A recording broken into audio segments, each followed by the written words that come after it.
Good afternoon and welcome to Tuesday Talks at the White House. The Tuesday Talks series serves as an opportunity for people across the country to get online and engage with policy experts, administration officials, and more. And today we're so excited to be joined by the co-chairs and members of the President's Committee on Arts and Humanities in honor of National Arts and Humanities Month. So we're thrilled to have co-chairs Margo Lyon, George Stevens, and then two committee members and extraordinary artists, Damian Woetzel to my right, and visual artist Chuck Close. Thanks so much for everyone that's joining us. If you go to whitehouse.gov/live, you'll see a link to Facebook, so you should hop into the chat right now. We've been collecting questions for the past couple of days. We're going to be taking your questions live. So whitehouse.gov/live, jump into the chat. Before we get into your questions, Margo and George, could you just give us a bit of background on the President's Committee and tell us what it's all about and also what this month of celebration is about? The President's Committee on the Arts and Humanities is an independent group appointed, of course, by the President of the United States. And I think we have about 35 members, many of whom are artists. And we have a variety of responsibilities, but the overall idea is to advise the White House and help the White House on issues related to the arts and the humanities. Margo? Yeah, not much to add to that, except that the President's Committee was founded in 1982 under Ronald Reagan, executive order under Ronald Reagan. And we also work very closely with our partner cultural agencies, the National Endowment for the Arts, National Endowment for the Humanities, and the Institute for Museum and Library Sciences. Now for Damian and Chuck, what is your role as artists on the committee? Well, I mean, there are many and varied roles in a sense. It's sort of a developing answer. As artists in general, I think we can probably both agree that our role is to express and to educate and to entertain and to experience, and it kind of carries forward into being on this committee, whether it's through all of the different kind of initiatives that we attempt to advise and exert some sort of opinion on, whether it's, again, education, or if it's in cultural diplomacy, or in creative economics through culture. And so we take our cultural backgrounds and transfer them to this effort. It's been my experience that whenever you have a group meeting that has to do with policy and legislation and other things, it's always helpful to have an artist in the room. It keeps the focus on what the organization is actually supposed to be doing, so that it doesn't just get bogged down in things that have to do with policy nuts and bolts, but to keep the focus on why we are here in the first place.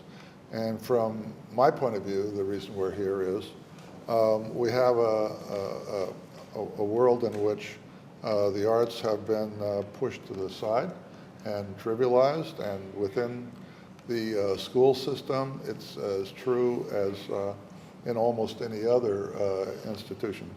And for those of us who care about the arts in education, it's very, very important to keep reminding the institutions themselves, the schools, the school districts, the whatever, that people who make art need certain things to happen. Especially in arts education, every child needs a chance to feel special, and that doesn't just mean the sciences. It doesn't just mean reading, writing, and arithmetic. It's got to have kids have to have an opportunity to feel that they're engaged too, and that there's something for them. Plus, integrating it into the school system means that it brings a great deal to the other courses. An arts-oriented program actually ends up helping in virtually every way as people use art and integrate it into the curriculum. And of course, the same thing is true with the humanities. The stuff doesn't just happen on its own.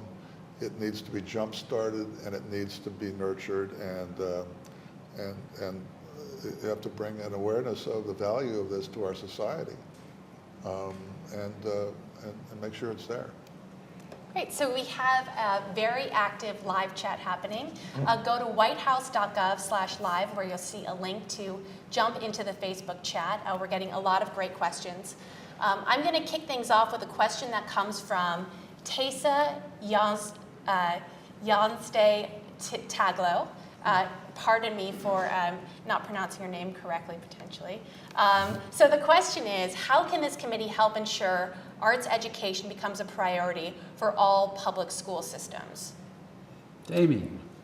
Thanks, George.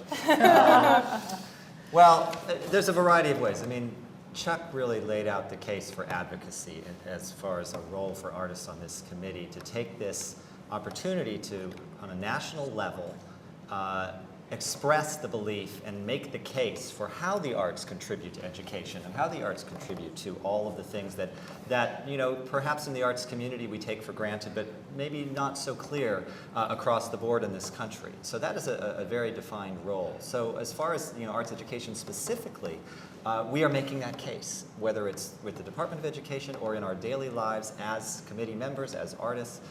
Some of the artists on this committee work together. I work with Yo-Yo Ma in arts education initiatives.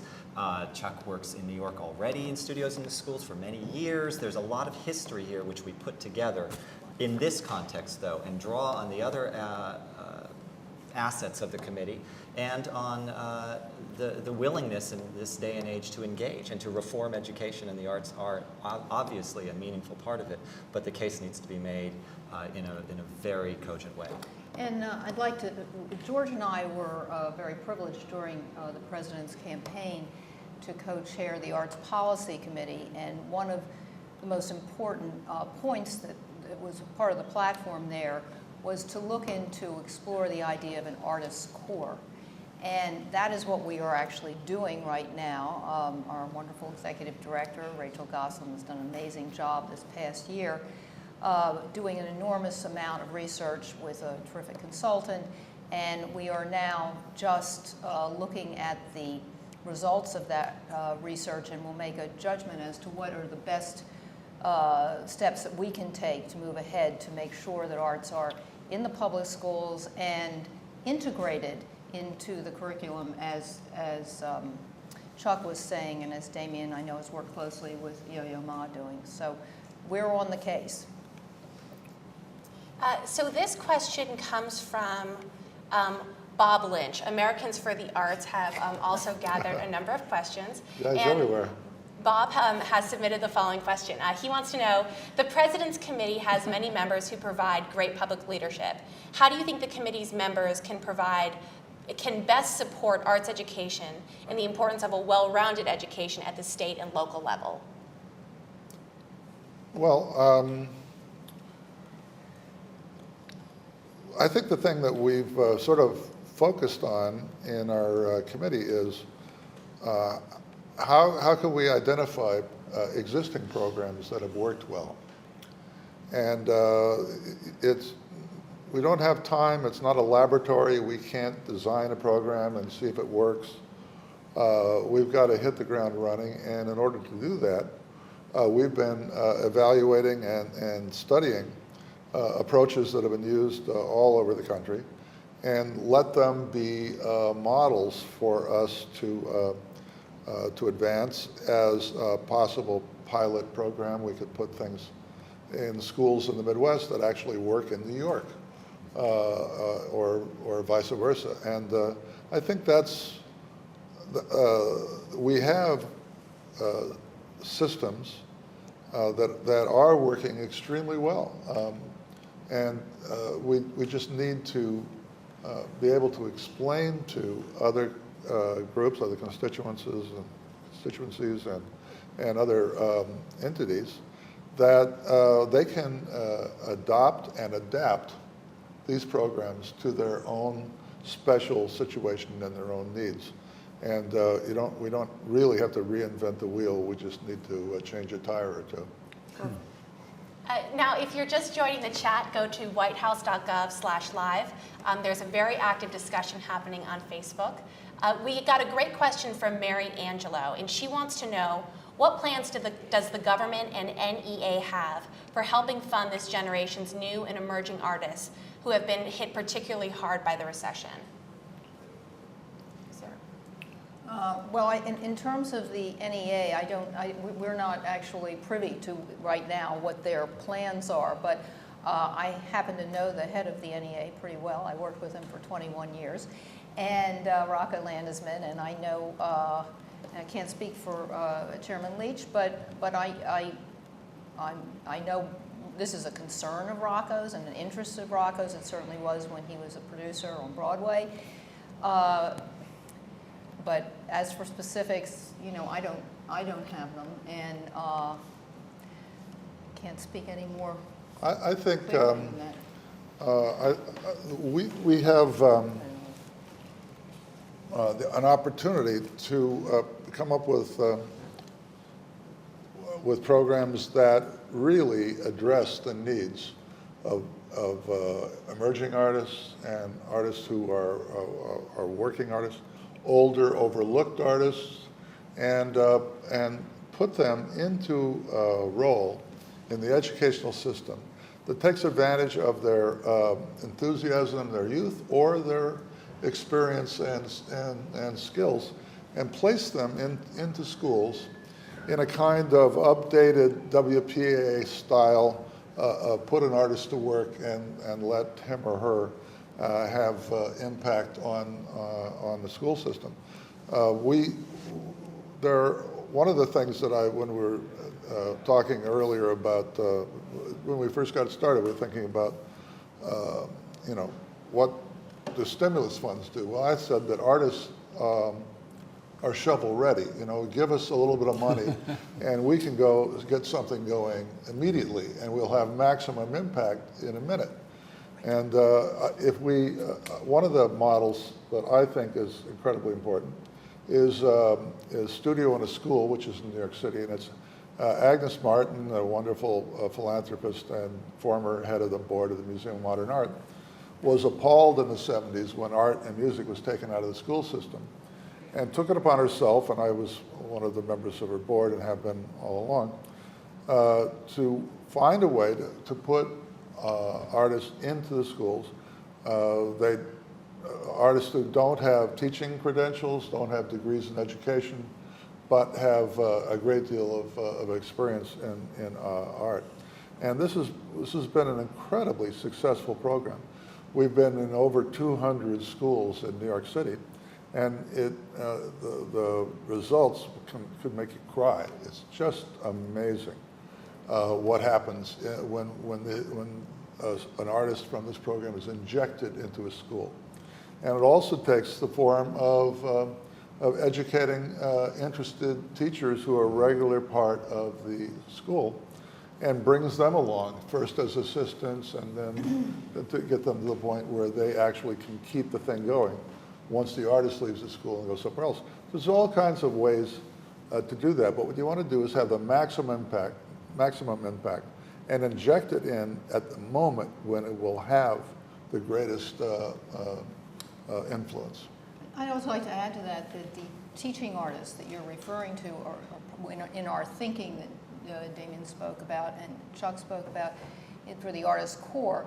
That is very much part of that vision that we have, and some of those artists will be young and emerging artists. And the other possibility is the NEA is developing a program, which is not active right now, but Our Town, which will hopefully stimulate artists in several pilot programs in various towns across the country. So I think there are plans afoot, and hopefully they're going to be materialized sooner than later.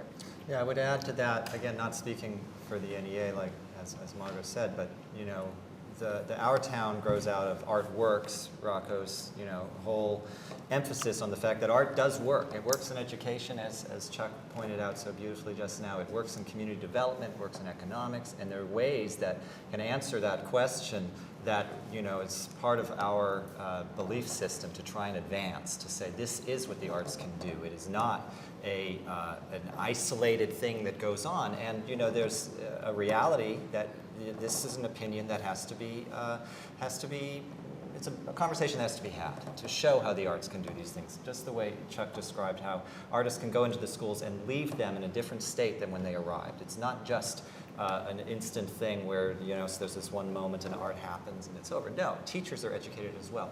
Then there's a residual effect, and the children go on, and there's a base made of enthusiasm, and creativity is built for the children, and it goes on and on and on. It takes on one of the real problems in our educational system and school systems. That is the high dropout rate. When you have a very narrow notion of what success in school means, and people are not particularly academically skilled, like I wasn't. When I went to school, you had as a guaranteed right from kindergarten through high school, art and music 3-4 days a week. If I had not had that, if I had not had a chance to feel that I could excel in something when I was not doing well in the academic areas, I would have dropped out of school. I always said that if I hadn't gone to Yale, I could have gone to jail. And, it was a toss-up. It could have gone either way. And it was just because I had a chance to feel special, that I had things that I could do that were just as important as other things that were being tested and graded and whatever. And people learn differently. It helps in all the other areas because self-confidence in areas that you are capable in carries over into the areas where you feel so deficient. And I did extra credit maps of the Lewis and Clark Trail in history to let them know that I was interested in the coursework, even though I wasn't going to be able to spit back the names and dates. And that kept me in school, and it kept me engaged, and it kept me from dropping out. And we get people, the longer we have them in school, the more influence we can have over the choices they're going to make in the rest of their lives. Okay, I've got another question that's come in from the live Facebook chat. This comes from Robbie Morgan, and Robbie asks, how does this panel advocate for and encourage cities to build dynamic arts economies? Well, Margo is referring to Rocco Landesman, who heads she refers to the NEA, that's the National Endowment for the Arts. And he has this project called Our Town, and funding is always a problem for the arts. It's sometimes viewed as a fringe, and there was a while back where the national funding for the arts, which was never very great, was cut back, and now it's gotten up to where it was. But Rocco has very creatively worked with other agencies, including the Housing and Urban Development, to go right into the cities, and sometimes projects of HUD, is it still called that? Housing and Urban, yeah. They have resources. They're trying to renew a part of a town or a city, and Rocco is working with them to incorporate the arts into that, which will benefit that renewal and also provide opportunity for the creation of good works. Yes, and that's what George said is exactly right. And Rocco has also been working very closely with the Department of Transportation. And in these various areas, Graffiti in the subway. graffiti in the subject, but to add access to various cultural institutions that are in cities, to prove the point that they are very instrumental in the dynamic growth of those cities. So the way art can affect a city, especially a crumbling inner city or a part of the city that people have stopped going to. First of all, let artists move in, because they always go to the worst neighborhoods. And we're the Pied Pipers of real estate. Pretty soon other people will want to be there. It's really revitalizing. What happened in New York City with Soho is now happening in Columbus, or it's, That's right. you know, I mean, everywhere part of else. this is about sharing best practices and models, and look at Soho, or look at the new 42nd Street. I Right. mean, just as a model, which I love to cite because it has a cyclical quality where it's not just like, I mean, Soho is an interesting example because it's like the artist revitalized it, but then the artist couldn't quite afford to stay. Right. Well, we keep moving and you keep moving. gentrifying But other I areas. look to the segment where it happens, the revitalization, and the artists are built into that economy as an example, more like. But we need to Chicago's a good remind politicians that it's great for the economy. More people attend the Metropolitan Museum in New York than all the sporting teams in New York combined. More people attend than all the baseball, basketball, football teams combined. And we bring more money into the economy than more tourism, more everything. So every town that gets involved in something that affects, that encourages the development of artists' areas or theater or whatever, it's absolutely astonishing the effect it can have, on a crumbling part of the city. That's very much part of what, I mean, to me, as coming to this point in my life, I look at National Arts and Humanities Month, and that's sort of what we're talking about here. Why National Arts and Humanities? Because of what you just said, because it is a meaningful part of society, and that case maybe needs to be made at certain points, needs to be put out there and shown as an example, and say, yes, look at those numbers. Actually, those are really important numbers for people to consider, and that the arts are jobs. And when society doesn't value its art, it loses its culture. We got all the Impressionists from France because they didn't value that work being made, and it all came to the United States. interesting. And it's in our museums to a greater extent than you can find it in Europe.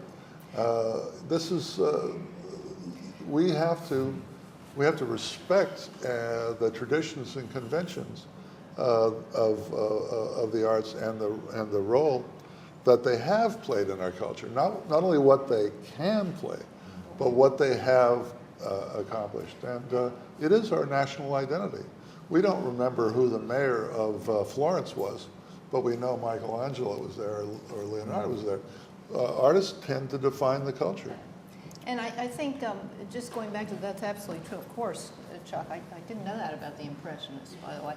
But a week or two ago, I read a really interesting article in the New York Times about the NJPAC, the New Jersey Performing Arts Center, and how that's going to serve as an anchor for really the revitalization of Newark, which is quite impressive. And I don't have the citation with me, but I would recommend that you all who are interested go to the New York Times search and look up NJPAC in the last couple of weeks.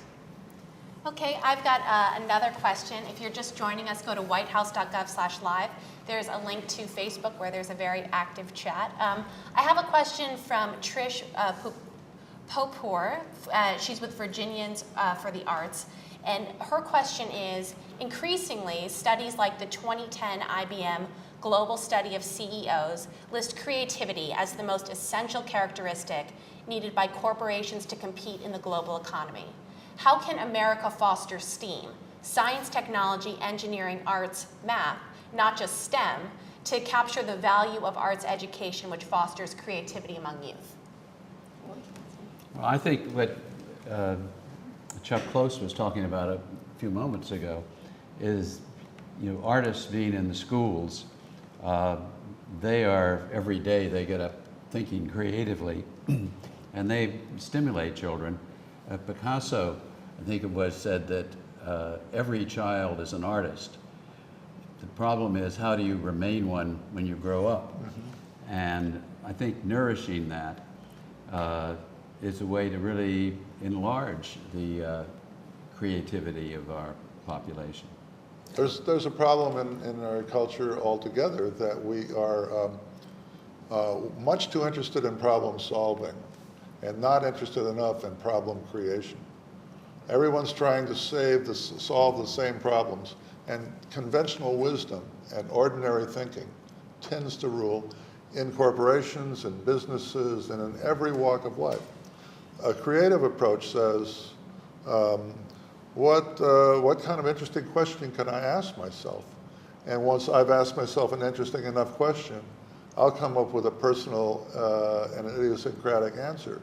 And that's, I mean, if you want to use thinking outside of the box, that is the definition of thinking outside the box, not the conventional wisdom, not which is ordinary and often not very stimulating. Well, Yeah, it's sorry, Damian. sorry. I was just going to say, and part of what happens, and I using your words, makes you want to cry when you see it. And every time you go into a school and you see the chance a child gets to actually experience it. And when I mean experience, I don't mean see it. I mean actually do it, be a part of it, get inside it, do something in relation to other people with it, with the arts of some kind, whether it's music or dance or painting or acting or writing out a script of their version of Shakespeare or something. You know, there's all ways that you can find a creative impulse. And that's where that creativity will come from. So, I mean, the short answer is that's what we're trying to do. We are trying to make that case. And if at the same time we're employing artists who need to make some money and to pick up some credentials and inject them into the system, we are doing double duty. It's a double hit. It helps the artists who are teaching there, and the artists who are teaching there help the program, help the And the students. integration, aspect of it is just so fascinating, actually, because, I mean, you touched on that a minute ago, but I've watched it in the things that I've been involved with, where consistently I've had the same experience, where a school feels that perhaps they don't have room for a specific arts program. They're convinced to make the room. They come back later and they say, my God, what a difference that made in all of the other subjects, whether it was through how the music informed geography, or simply how to behave as a team, how to be in class, how to compose oneself, how to be creative, how to answer a question differently. How to collaborate, how to collaborate. work together with people. And I think going back to the beginning of that question about corporations, I think it's really important, really critical that we have corporate partners in making this point, because they recognize very clearly that in terms of America, that we need a prepared workforce, and that's a workforce that understands how to think out of the box, how to think critically, how to pose questions. And I think with a really healthy dialogue and support from the corporate community, we can make greater headway in this. And I'd just like to take a little detour here to say, to certainly compliment Chuck and Damian. We have an amazing group of artists on this committee. And every one of them has just bowled me over personally with their vision, their commitment, their intelligence, their imagination, just about these problems, these very important questions that you're asking today. So I don't know, I can't speak for other presidents' committees on the arts and the humanities, but this one is just terrific and exciting, and one of the most thrilling things that I get to do a few times a year is meet with them. So I think we're going to make a difference and help shine a light on these questions. I'd like to thank you guys and the Obama administration too, because even though this goes back to Ronald Reagan, I'm the first visual artist who's ever been on this committee. So just recognizing the role that the visual arts can play, along with performing arts, along with music. Well, I think that a distinction of this particular committee that we serve on at this time is it's far and away the greatest number of artists who have ever been on it, and Forrest Whitaker, Alfred Woodard, Tom Main, the architect, help me, Yo-Yo, George Wolfe, Kerry Washington. Kerry Washington, Sarah Jessica Parker. Oh, Alfred Woodard. Yeah, so I mean it really is interesting what you said earlier, that an artist in a meeting, there is that creativity, and it certainly has stimulated this process, enriched it. Okay, I'm going to jump in with another question from the chat. This comes from Cliff McReynolds, And he asks, for the arts educator, like mentioned earlier, the problem isn't always thinking outside of the box, it's thinking outside of the oval the students must fill in. The ideals this panel is presenting are wonderful, however, implementing them in individual schools is where the problem arises. How can we help implement these strategies in all schools, knowing the differences among urban, suburban, and rural schools? I mean, it's a very good observation, and I don't think we're not aware of it, because the discussions we've been having, address that, and we are such a big country, and 50 states of all different regions, big cities, towns. Every situation's a little different, and Well, there's something in that speaks to the nature of adaptability, first of all, within the arts, and the idea that Chuck expressed about posing the question, finding what the question is and finding the answer in that way, as opposed to saying, well, this is a monochromatic thing. And it's not. There are wildly different needs, even within cities. Forget about the whole country. Even within a city, you can go from one borough to another and say, well, this is completely different. This is a completely different thing. But there are innate principles. And as far as filling in the oval, God knows that's the bugaboo of a sort, to say, how are we going to make sure they fill in the right oval? That's this overriding concern. And my answer is, in general, I've found that the arts push the pen in the right direction. And that's a case that has to be made through experience, through studies, and through all the kinds of things. But I mean, Chuck, I think when we spoke about this a little earlier. This is the antidote to teaching for testing. This is the antidote for what has happened when school systems and teachers realize that perhaps their job depends on getting the scores up. And it's such a backwards approach to having a success in a school system, to define what that success is and put everybody through a sieve and hope that they will automatically fill those ovals with the right marks. I would not argue the efficacy of the oval situation, whether the oval should be there or not, but I would simply say, and I've been in a meeting where this actually happened, where one teacher was expressing the opinion that we can't do it at that time because that's pre-testing, literally. And there was a quiet in the room, and another teacher softly said, well, actually, I think that's the time we need to do it. And that carried the day, actually. And it was a moment where, this is what, you have A and you have B. And my experience is that it only adds. It only adds. Now, you want the teachers to feel like they have a real stake in educating their students and not just getting the right answers and bringing the scores up. We've taken a lot of the creativity out of the hands of teachers by not allowing them to teach their own particular way. An arts program that exists within the school system says there are other ways to get information across, ways to integrate this and see the effect that it can have on learning in general. That's right. And it's an argument that gets us nowhere unless we see the broader picture. Yo-Yo calls it passion-driven learning. It's about finding a way to increase the passion for learning. What is it that's going to make a child want to learn or to retain the learning? And there's so many different ways that you could imagine that. And I mean, we can all sit here and think, well, I think that might be a way, but what it's not is just a rote thing. I've seen teachers unleashed, really excited about the opportunity to really present the material in a different way. I think that's a really good point, Chuck, because that's one of the things we've discovered in our research is that it's not only the children and the kids who are benefiting, but it's the teachers. They're excited, they're revitalized, and I think it's a really good point. One of the things that we're hearing a lot of in the chat, there are actually a lot of artists that are participating.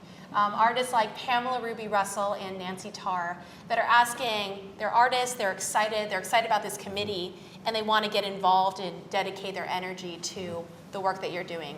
How do they do that? Well, this is an interesting question because the truth is, this is all about, I mean, many of the things we're talking about are about public service. Some of it is very jobs related, but it's also about how can we contribute. And that, as an artist myself, one of the things that I've brought to this in the back of my mind is that I kind of felt like I could have been asked to do more. I could have been, I wanted to do more, but maybe, and at this moment in my life, I'm all about trying to find ways to do more. So I appreciate that question, and that's part of our initiative. You know, the Artist Core idea is we want to give people an opportunity to contribute. So I don't have a short answer, but I have an intention. And you know, it might be that stimulated by this discussion, people in different areas or regions will look within their own community to say, is there a way I can involve myself in a neighborhood school or an education? Because again, this country is too big for it all to come from one place. That's right. And that's why we look at models and want to try and kind of find ways to stimulate this kind of activity. In almost every community, there are things going on already. If you look hard enough, you can find them. And you can add your input and your energy and your efforts to it, you know, and make it better. When organizations become more and more successful, something that was a volunteer activity might actually turn into a paying job. It's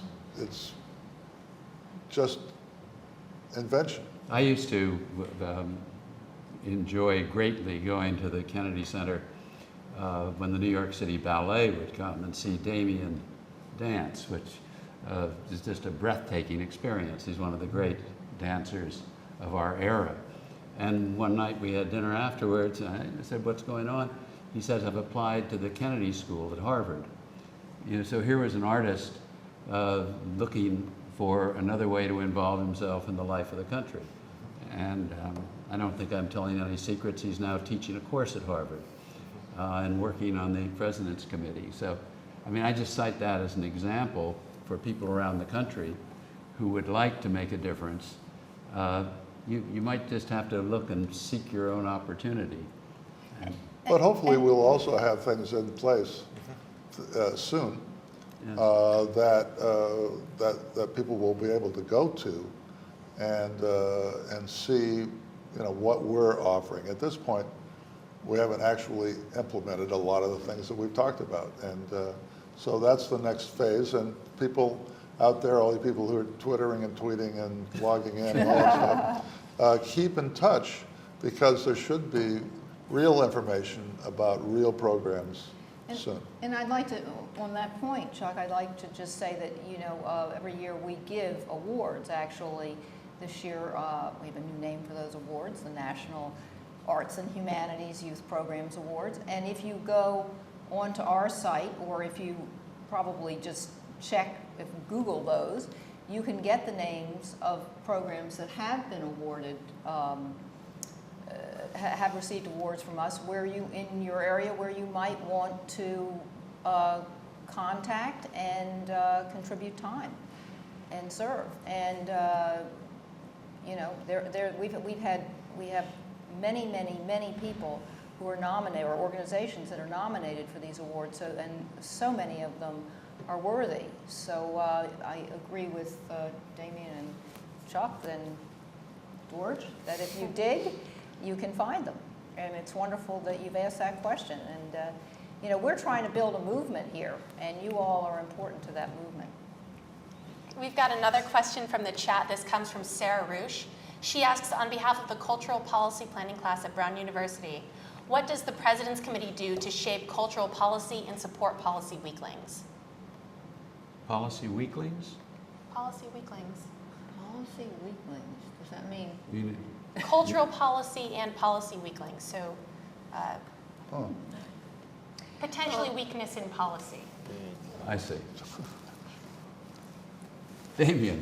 Great. Turn it Listen, to- I can say that, you know, the staff of the President's Committee is active in advocating for the arts in a variety of ways throughout government, including with the Domestic Policy Council. They're sitting in on meetings of various kinds where the arts can play a role. So I don't want to speak to the potential weaklings in there, but in general, there is a voice for the arts through the President's Committee, advocating and looking for ways for, I mean, I love that, Margo used the word serve, looking for the ways that the arts can serve in this.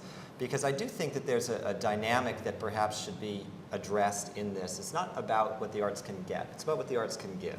I think much of what the Arts and Humanities Committee does is about what it can give. It can give some validation. It can say, this is a worthy program, emulate this. It can say, these are things the arts are doing. These are what the arts can do. Not about the arts need, the arts need. How are we going to change that dynamic? And I think that's another part of the conversation that's going on here.